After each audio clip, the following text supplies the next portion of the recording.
The EP Podcast. Heard everywhere podcasts can be found, and always at theeppodcast.com.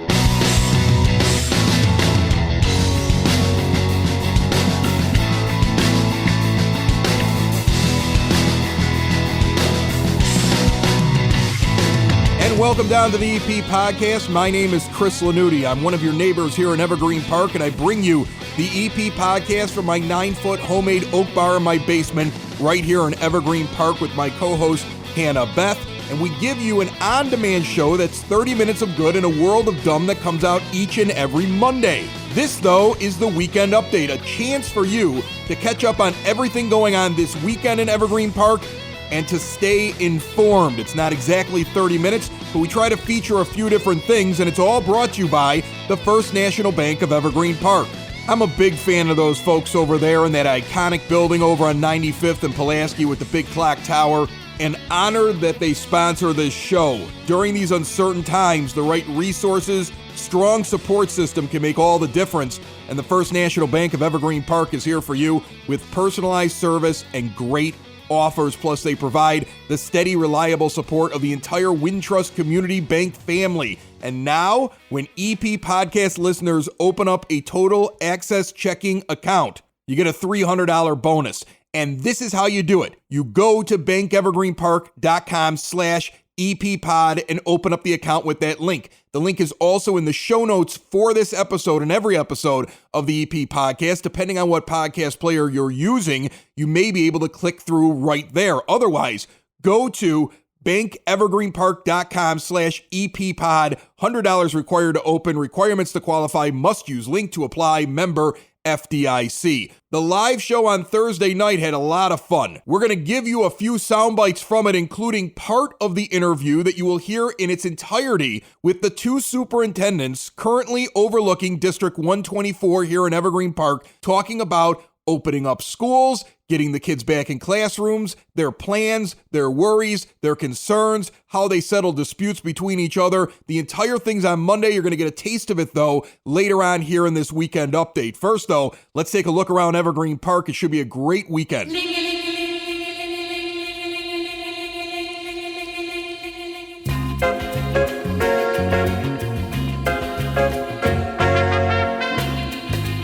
The 80-degree temps are back. I know because my kids are jumping into their Walmart special pool that I bought during the pandemic in the backyard. You may see some clouds. You may see some wind. You're going to see some sun. The good news is you will likely see no rain this weekend. It's going to hold off until Monday. At least that's the prediction. You're going to get evening thunderstorms on Monday evening, but it should be a great weekend, which is awesome because on Friday, the day this posts, Evergreen Park Chamber of Commerce out at the links right now having their annual golf outing. We left some great goodies in the gift bags for everybody that is out there golfing. They got the barbecue afterwards. I'm going to miss it, though, because my daughter graduates from grammar school today. It only took until August the 7th. And finally, Most Holy Redeemer is having their graduation. It has been a weird year for every graduate at every level this year, and I'm just happy she can kind of close the book on it today. We're very excited for her, and luckily it looks like a great weekend for the graduates and for the golfers. You heard about it here first. I want to give you the details again. Evergreen Park has rolled out their online renewal of 2020-2021 vehicle stickers. A lot of people have called this show before, jumped on the phone line, and asked the question, why can't I pay for things online with my credit card with the Village? Turns out they've started doing that. It starts with these stickers. Now, they have to be purchased and on your car by September the 15th. You can still go into the Village Hall, so you're not forced to go online, but it's very convenient, should cut down on crowds, help out with the social distancing. For more details, go to evergreenpark-ill.com. That's the Village website, or call them at 708-422-1551. The Evergreen Park Library is selling stuff. They're having their annual sale of books, DVDs, VHS tapes, if you still have a VHS player, CDs, and audiobooks. And it kicks off on Monday the 10th. It will go on all week long. You can browse all the items during regular hours. You can fill a bag of books for $1. If you're looking for more stuff at a bargain price, if you're trying to entertain the kids here in the dog days of summer, it's coming up and starting on Monday, 9400 South Troy Avenue, over at the library, 10 a.m. to 6 p.m. While you're out, if you're hungry, may I recommend the folks that we talked to on last Monday's show? You can still hear it. It's on demand. We did an Eating Evergreen Park over at Cousins Subs. They're located over on Western Avenue at 9204 Southwestern across from Rainbow Cone. It's totally worth the drive. They do delivery. The subs are incredible. They may be the best sandwiches in town. You can hear the entire interview with Cousins. Hannah and myself sat down. We did an Eating Evergreen Park. You can hear it on one of our more recent episodes. Go back and take a look because we're on demand. We're like Netflix, baby. You can just sit back and binge whenever you want to here with the EP podcast. Saturday, this weekend, your last chance to get your kids into the Evergreen Park soccer program. I know folks are looking for soccer for their young ones because some of the other leagues in the area have canceled. Luckily, the Village has a program for you. And before we get to a little bit of that interview that will air in its entirety with the two co-interim District 124 superintendents, a little bit of news out of the Evergreen Park Girls Softball League. They have shut things down for just a little bit before the playoffs because a coach and a couple of players tested positive for COVID-19. So far, everybody seems like they're going to be okay. The spread seems to have stopped. They updated everybody in their league. They are hoping to be able to restart and finish their season, which was almost done on August the 17th. It is a difficult thing to try to figure out what you're going to do with kids' sports, with schools, if you're going to open, how you're going to do things. It's a personal choice, really, with parents. I have three in three different schools this year at three different levels: high school, 7th grade, and a kindergartner. So I know what everybody's going through. I applaud those that are trying, though, to give some normalcy to these kids. We have to remember what we're doing to them. It's scary. I've had to deal with all three kids talking about their fears, their apprehensions, their anxieties during this time. It's easy to forget them while we're dealing with our own. District 124 decided to open up and give parents the options to either e-learn or have their kids in school to start off the school year. The entire interview will air on Monday during our 30 Minutes of Good, the full on-demand show that comes out right here on the EP Podcast, found everywhere podcasts can be found and always at the eppodcast.com. But I wanted to give you a taste. Take a listen.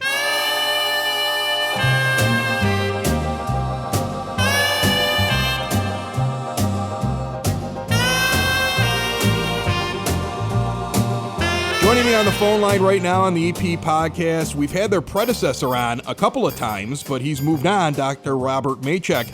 And now there are two co-interim superintendents for District 124, Dr. Margaret Longo, Dr. Leela Bridges-Webb, both on the line with me right now to talk about the school's reopening plan. And first of all, what a time to have to take over this role. No wonder there has to be two of you. And secondly, welcome onto the program.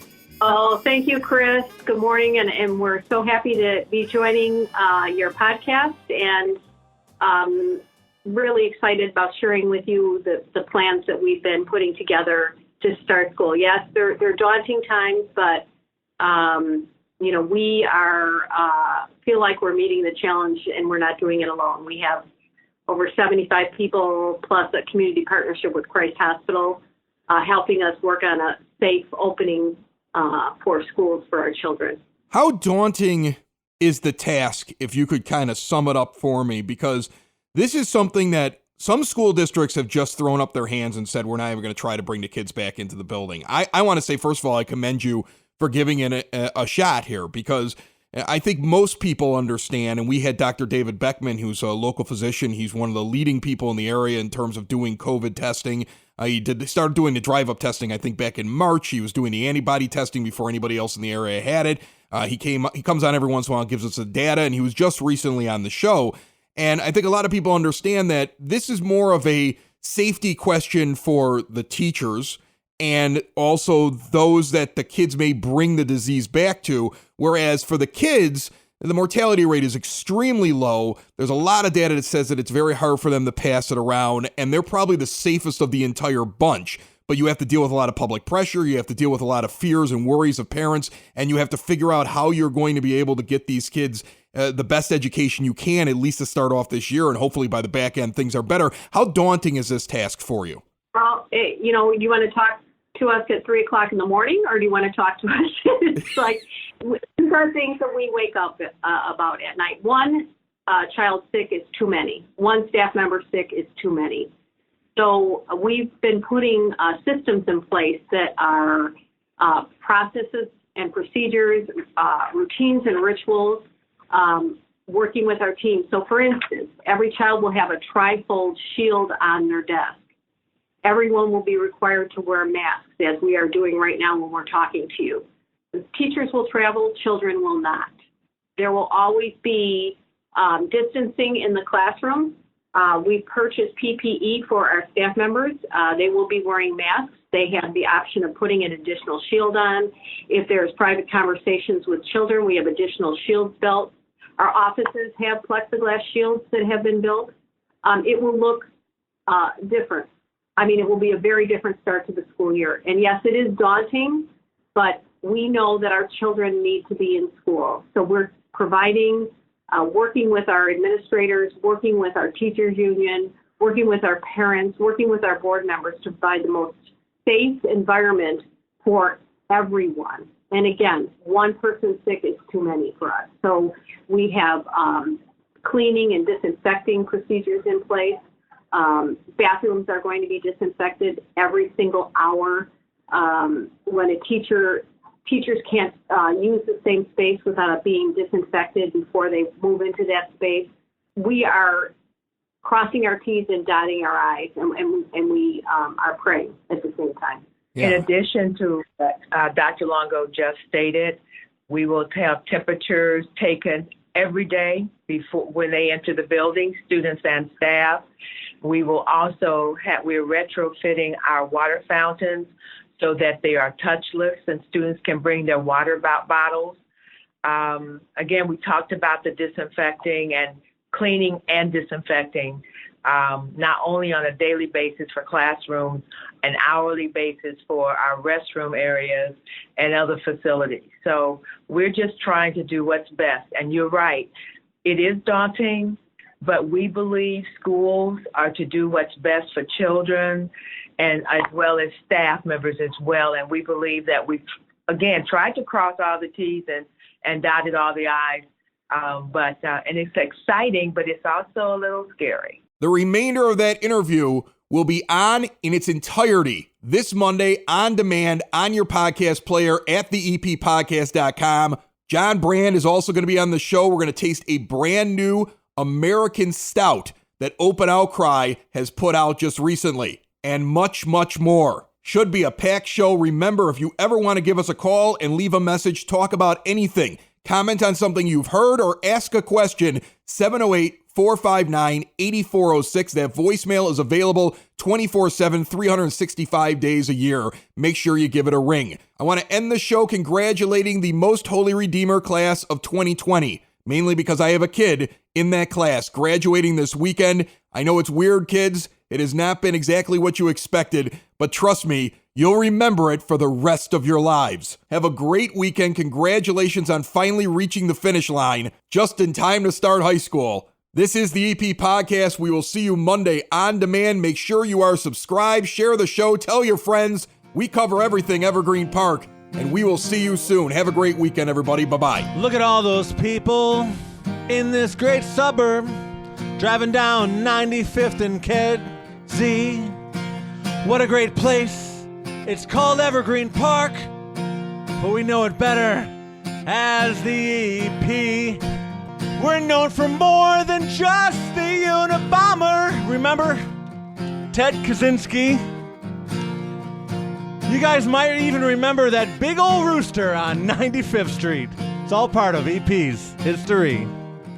So listen up to the EP Podcast. You might be asking why. Because we talk about all things and we celebrate all the great things in the 60805. It's the EP Podcast. All things Evergreen Park. It's the EP Podcast. Evergreen Park.